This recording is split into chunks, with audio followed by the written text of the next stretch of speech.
Hey everyone! So today we're going to talk about something that not many people want to talk about or get real with.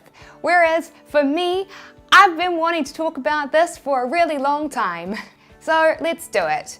Today we're going to talk about why 99% of people will fail at creating a successful business and making money. Now, that is obviously not an exact statistic, but you get my point. Most people will not succeed. Now, I know a lot of people are going to put that down to luck. Oh, some people got lucky and others didn't get lucky, but in my personal opinion, most people, including unfortunately the viewers on my screen, were never going to be successful. Yep, the truth is that their fate was sealed. They were pretty much doomed to fail from the start because of two things that they did, or you could argue two things that they didn't do. Now, I know a lot of people are probably finding this depressing and they're like, come on Sarah, we don't need more bad news. But honestly, I actually don't think it's depressing. In fact, I hope by the end of this video that you will find it empowering, because knowledge is power. If you can learn what those two things are that the 1% do, that the 99% of others don't do, then you can be empowered to avoid those same mistakes. Now, earlier at the start of the video, I said that luck wasn't involved, but when it comes to me, that's kind of not true. Because I actually did get a little bit lucky. Because I was blessed with parents that taught me these two mistakes at an early age so that I could avoid them earlier on in life. You see, when my sister and I were growing up, if we ever felt like we couldn't achieve something, my father would always tell us the story about his time in high school to remind us that no matter what anyone says, to not give up on yourself. You see, here in New Zealand, a lot of high schools take kids and put them into three groups: Stream A, Stream B, and Stream C. Stream A is for the kids that score the highest on exams. They get special attention to help them achieve even more. Stream B is for the kids that score average scores on their exams, and Stream C is for kids that score below average, i.e. the dumb kids. On the first day of high school, my dad sat his entrance test and lo and behold got dumped into Stream C. Afterwards, he was taken into his new classroom. Once all the kids had taken their seats, the teacher said, "Right, you lot, welcome to high school. As you all know, you've been segmented into Stream C. And here is the reality. No one from Stream C at this school has ever passed high school before, not a single person, so I really don't recommend that you plan on passing. Make another plan instead, maybe trade school." Now, of course, all of this was super blunt and very un-PC, but to be fair, this was an all-boys school in the 1960s for you. The thing you have to understand about my dad though, is his MBTI personality profile is an INTP, and he is fiercely independent and he loves a good challenge. So my dad sat there while the teacher said this and he thought, nah, I'm gonna try anyway.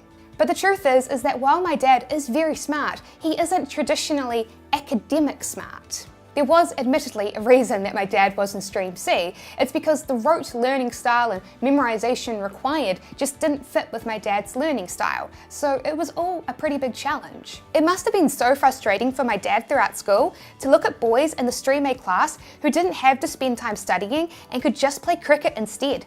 And it must have been even more frustrating to watch them waltz into the practice exams and get an A without trying. But here's the thing, each time my dad had a setback, he didn't look at the Stream A boys and go, "They got lucky and I didn't. School doesn't work. It's a scam. I'll never pass." Instead, he used his failures as learning experiences, teaching him what he needed to improve on and study closer next time. Until finally, the big day arrived, the final high school exams. At this point, the Stream C class was only a fraction of its original size, as many boys had dropped out of high school because they believed it was useless to continue, since they'd all been told that school was not going to work for them and that trying was worthless, a waste of time, and that they should just give up. To the teachers, the exams were just a formality because they already knew the end result. So you can imagine their surprise then when the results came in, and for the first time in school history, my dad, a student from Stream C, passed high school and received his high school diploma. Now on the surface, this story might not sound like it has much relevance to new entrepreneurs, but actually, it teaches you everything that you need to know. 1. My dad didn't give up in the face of negativity and skepticism. I'm fairly certain in life that everyone who has gone against the grain has all been told the same thing my dad was told. Chances are slim. Why are you wasting your time doing something with no guarantee of success? And it makes sense that as an entrepreneur that people would have a knee-jerk reaction to you doing something different. Let's face it, we're all raised to be workers. We go to school and we get rewarded for completing tasks that are assigned to us. We're taught from a very young age to exchange our time for rewards. But of course, when it comes to business, your goal is usually to do the opposite of that. The goal of a successful business is ultimately to use tools, apps, or to hire other people to complete tasks for you for a profit. So here you are trying to go against what your friends and family have been taught by society to do from a very young age. So no wonder the backlash. But it is crucial as a new entrepreneur that you can maintain optimism in the face of negativity and skepticism, because it allows you to do the next thing that the 1% do differently from the other 99%. 2. My dad spent years working and made sacrifices to succeed. And here is where Savage Sarah is about to come out. This is the truth. 99% of people expect their businesses to be a fast overnight success. I've tried for 1 month. I should have had success by now. Well, do you know how long it took my dad to achieve his goal? My father in Form 9 sat down and made a goal. I will pass high school. And then he proceeded to focus and study for 4 years until he made school history when he passed at the end of Form 12. And when my father encountered challenges such as this viewer who had supplier issues and struggled to market their products and found learning marketing and sales challenging, did he give up? Nope. When he failed an exam, he wouldn't throw it away and declare that school was a scam and it doesn't work. Instead, he would take the exam, go through the questions he got wrong, and self-reflect on what parts of the curriculum he needed to study and learn. The truth is, most people go into business treating it as a magical money vending machine. They think, all I'll need to do is find the right one. And when this happens, all I'll need to do is put $200 in and get $10,000 back, right? But nope. Businesses aren't secret money tricks or hacks. A successful business is when you do these 3 things well. 1. You create or find good products or services to sell. 2. You put those products in front of the right people. And 3, you give those people a great reason to buy. Pretty much all businesses can be broken down into these 3 things, even non-traditional businesses. Like Mr. Beast's YouTube channel. For him, his products are his videos, and so he creates videos that lots of people want to watch. And to get them in front of the right people, he optimizes his videos, such as his title and his thumbnail, for the YouTube algorithm. And he incentivizes new viewers to buy, aka watch him, by creating exciting, curiosity-driven thumbnails and titles to get them to click. And you know what? Mr. Beast didn't just get good at these things overnight. Learning to do these 3 things, product creation and sourcing, marketing, and sales and conversions, is a learning curve. Most businesses aren't an overnight success. It takes time to develop and learn these skills. Yet, let's be honest, 99% of people hope for shortcuts. They want fast money. They're looking for some sort of YouTuber or course that they can follow step by step so that they can have a successful money-making business in days or months. But let me tell you why that is not going to happen.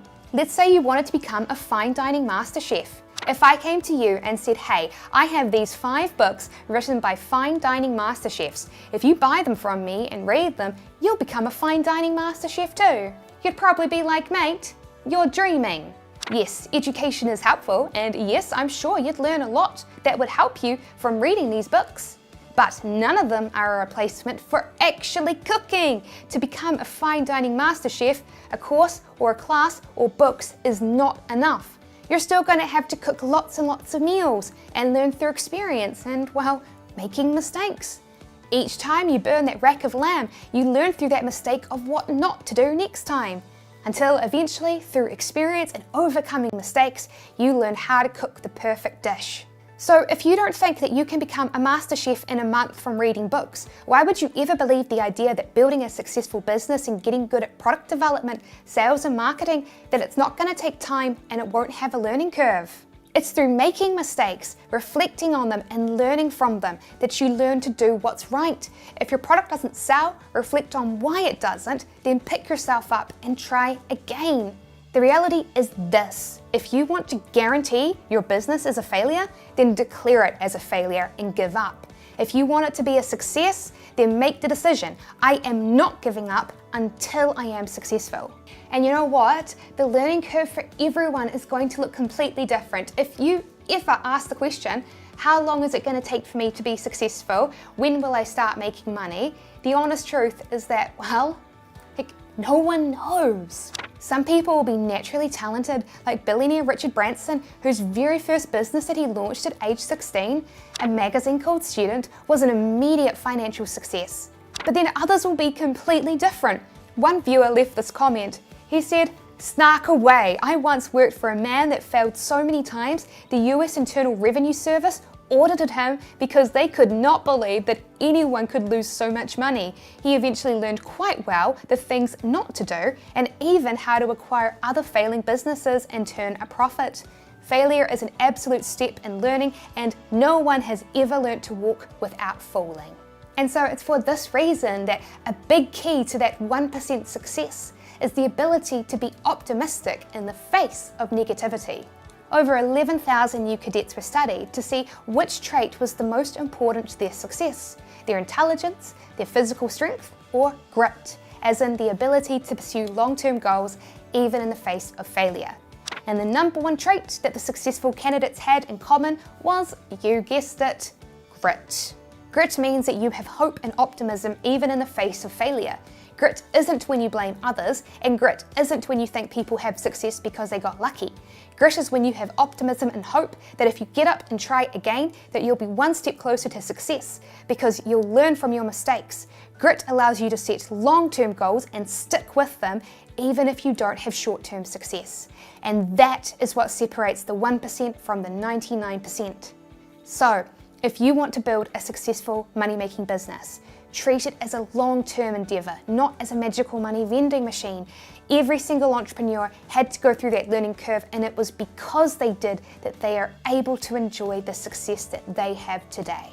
Thanks for watching. If it helped you, please hit that subscribe button and click the little notification bell so that you don't miss out on any of my videos. And I've actually got 2 other videos you might be interested in. The first video is about how I was able to quit my supermarket job that I hated at age 15 with my first ever side hustle. And the second video is 10 mistakes that new entrepreneurs make. And it actually talks a lot about things that I've discussed in this video. And it's my channel trailer because I really hope that everybody watches it.